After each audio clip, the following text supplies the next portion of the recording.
To make simple syrup, combine 1 part granulated sugar with 1 part hot water, stirring until the sugar fully dissolves. Allow it to cool completely before use. For the best flavor, always use freshly squeezed citrus juices, like lemon or lime. Preparing these ahead of time will make your cocktail crafting much smoother and more enjoyable. Understanding when to shake versus stir is key to a perfectly balanced drink.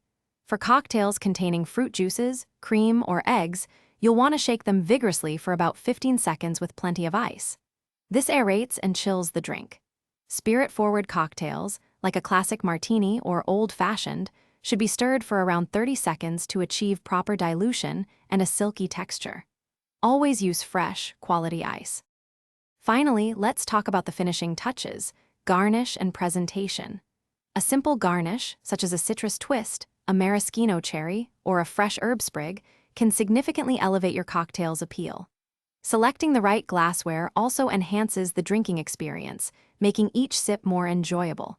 Remember to serve your freshly made cocktails immediately to ensure they are enjoyed at their perfectly chilled, optimal temperature. Cheers! Thanks for watching. Consider subscribing if we helped you.